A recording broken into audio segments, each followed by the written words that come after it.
Hello and welcome to another Thought for the Day.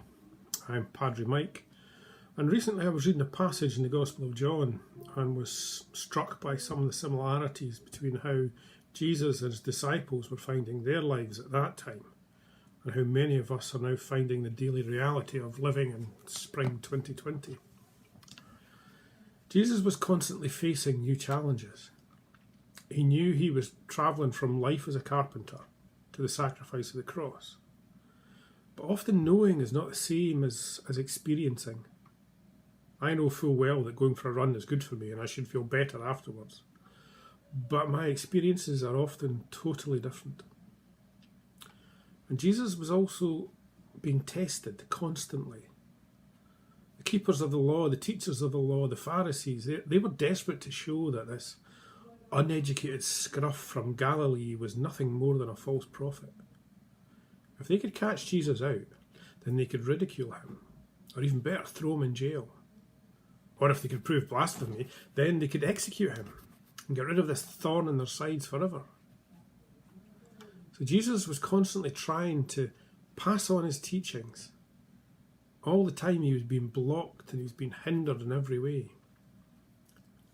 The disciples were also living a very different life. They'd been fishermen or a tax collector. There was a thief and a troublemaker. But now, having followed and learned from Jesus over the past 3 years, they were being sent out on their own to carry on the work of the Master.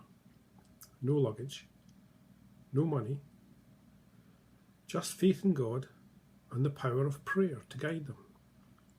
For them, life was very different.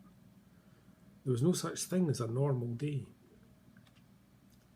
And yet, we read in John chapter 9, beginning at verse 1, as he went along, he, that was Jesus, saw a man blind from birth. Now that passage goes on to discuss the sins of the father and if they're passed on to the son, but that's not what caught my attention.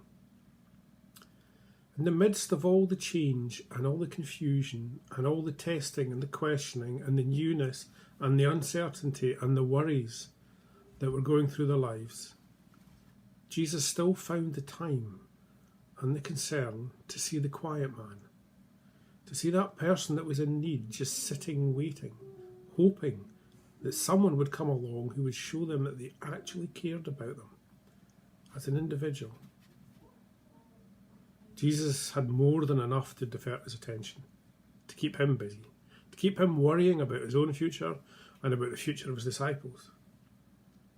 And yet Jesus, the Son of God, made the effort to look out for the quiet person that was in need. There is so much change and uncertainty and worry in our lives just now. But can we afford to forget to look out for the quiet people in need? Church buildings are closed. We, the living, breathing church, need to be the places where the needy find support, where the lonely find friendship, where the hurting find comfort, and where everyone can find the love of God. We are the ones who have to, in amongst all our testing and trials and uncertainty in our lives at the moment, still find time and make the effort to look out for the quiet, needy ones who are just waiting, not knowing what to do, just needing someone to reach out to them. So there's my thought for today.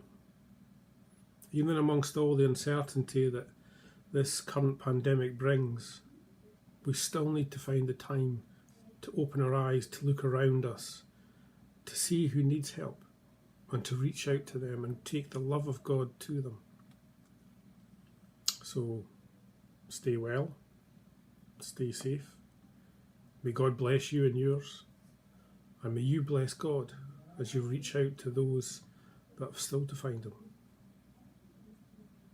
Amen.